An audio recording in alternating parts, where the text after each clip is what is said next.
Hi అండి, నేను టమాటా పచ్చడి చేస్తున్నాను. పురటాలు చెప్పాను కదా, అమ్మాయికి చేస్తున్నాను. ఫస్ట్ గాను నూనె వేసి 4 ఎండుమిరగాయలు వేపానండి, చిన్నవి అండి, పక్క పెట్టాను.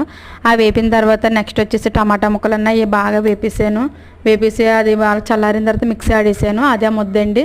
నెక్స్ట్ మళ్ళీ కొంచెం అదే ప్యాన్లో గాను నూనె వేసాను. పోపు దినుసులు అంటే శనగపప్పు కట్ట ఏమి వేయకుండా గుళ్ళమనపప్పు, జీలకర్ర ఎక్కువ వేయాలండి. ఎల్లిపాయ కూడా వేసి మిక్సీ ఆడేసాను. ఎక్కువ వెల్లుల్లిపాయలు వేసాను. జీలకర్ర ఎక్కువ ఓడుకుంటే మంచిది కదండి.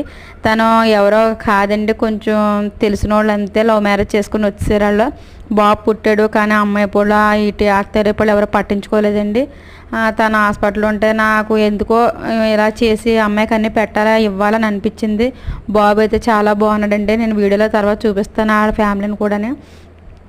కానీ పురటాలు పచ్చని చేయండి దయచేసి. డాక్టర్లు ఇది తినమన్నారు, అవి తినమన్నారని ఎవరో తినొద్దు. కొంచెం పచ్చని చేసుకుంటే తల్లికి బిడ్డకి కూడా క్షేమంగా ఉంటారండి. ఒంటికి కూడా మంచిది.